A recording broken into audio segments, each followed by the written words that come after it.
I think my boyfriend is poisoning me. I'm a generally fit, active, and healthy 29-year-old woman who gets sick maybe once a year, and when I do, it lasts at most 2 days before I'm back on my feet. I'd been with my boyfriend 30 years for over a year, and we hadn't had any major frights at all. Everything seemed perfect. Then, about 5 months into our relationship, something changed. My boyfriend started sending me food that either he or his family had prepared, along with various supplements. At first, I thought it was sweet, a caring gesture from someone who wanted to take care of me. I ate the food gratefully, took the supplements, and thought nothing of it. But then, my health started declining. I became less able to work out. I got sick frequently, way more than my usual once-a-year pattern. Here's the strange part. I was still cooking and eating my own food most of the time, and I never got sick from that. Only when I ate what he brought me did I feel ill. Let me be clear, this wasn't amateur cooking or food poisoning from incompetence. He and his family could cook. These were well-prepared, delicious-looking meals. My boyfriend had access to both hospital supplies and agricultural supplies through his work. His family had versatile professions with access to all sorts of things. But surely I was overthinking this, right? Surely the man I loved wasn't deliberately making me sick. I took a stool test one time when I got particularly ill, but it came back normal. I convinced myself I was being paranoid. Maybe I was just stressed. Maybe it was all in my head. But then I got sick again. I ordered delivery instead of eating his food, and the next day I felt much better. However, my boyfriend brought over more food the following day. I ate it, not wanting to seem ungrateful or suspicious. Lo and behold, I got sicker the next day. I had no idea what the motive could possibly be. I wasn't parasitic in the relationship. I showered them with gifts regularly to acknowledge and reciprocate their generosity. I kept my suspicions to myself, trying to figure out how to proceed. Some people online told me to go to the ER and explain the situation, but the sickness wasn't dramatic enough for that, just nauseating inconvenience and weakness, not really ER-worthy. Others suggested I stop eating the food entirely and see my doctor. That seemed reasonable, but it did nothing to address the elephant in the room. What was happening to my relationship? Some people said I needed therapy, that it was all in my mind. I'm familiar with how dismissive the internet can be toward women's concerns, but I gave everyone the benefit of the doubt. That's just how I am. Some even said I must be trolling or making it all up. So I conducted an experiment. For days, I didn't eat the food he prepared for me. I threw it. I just kept the lunchbox from the day before I confronted him. The next day, I brought it up calmly.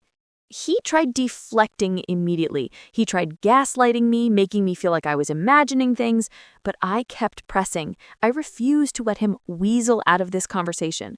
Finally, he admitted it. His mother had been lacing the food with some chemical compound from their farm.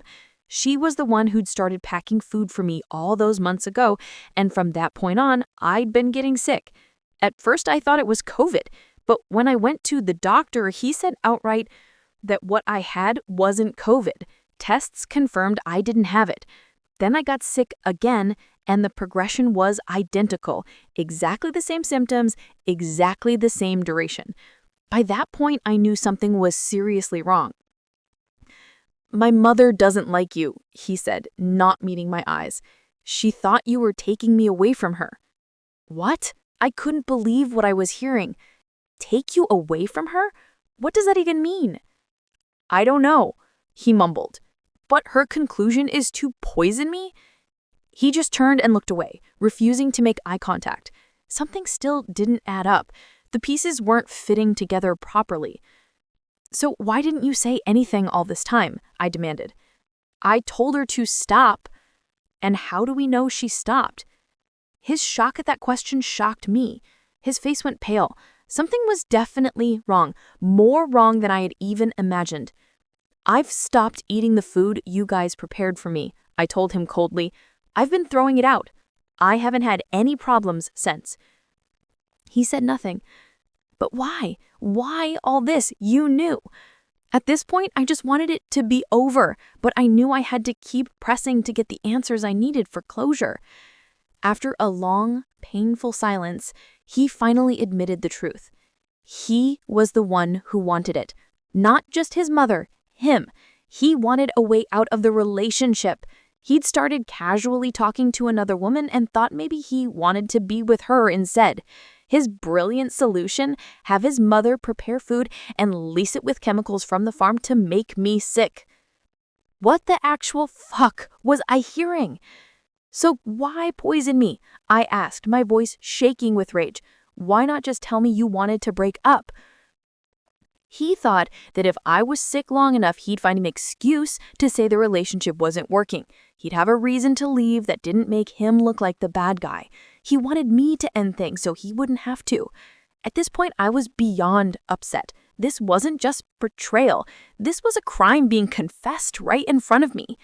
He also said he never thought I'd be that sick, just lethargic and overwhelmed enough that I'd break up with him. Well, I was breaking up with him now, you absolute motherfucker. Then, and this is rich, he pleaded with me not to call the cops on him or his mother. I'll think about it, I said icily. Now get out of my place. The audacity of this man. I've since broken up with him and moved on with my life. Fuck that asshole. The next morning, I called in sick to work and started gathering evidence. I was methodical about it. First, I went through my trash and retrieved every container of food they'd given me over the past week. I'd been throwing it out, but thankfully hadn't taken the garbage to the dumpster yet. I carefully sealed each container in separate plastic bags, labeling them with dates. Second, I screenshotted every text message between us. Every "I made you some soup, hope you feel better." Every "Mom packed you dinner." Every "Take your supplements." I backed them up to 3 different cloud services. Third, I pulled my medical records, every doctor's visit, every test, every prescription. I created a timeline showing how frequently I'd been sick starting exactly 5 months into our relationship, the same time the food deliveries began. That was all I had.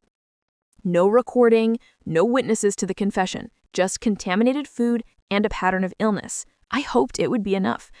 On Monday morning, I walked into the police station with a folder of medical records and a bag of food containers. I asked to speak with a detective about a poisoning case. The officer at the desk looked skeptical. I could see it in his eyes. A young woman claiming her boyfriend poisoned her probably sounded like a domestic dispute or paranoia. But I stood my ground. Detective Larder took my case. She was a sharp-eyed woman in her 40s who listened to everything without interruption. When I explained about the pattern of illness and how it stopped when I stopped eating the food, she leaned forward. "Do you have any of the food left?" she asked. I showed her the sealed container. Her expression grew serious. "This is good. We can test these. Walk me through everything from the beginning." I told her the whole story, how the food started coming 5 months in, how I kept getting sick, how I threw it out as an experiment and immediately felt better. I told her about the confrontation and his confession, though I admitted I had no recording of it.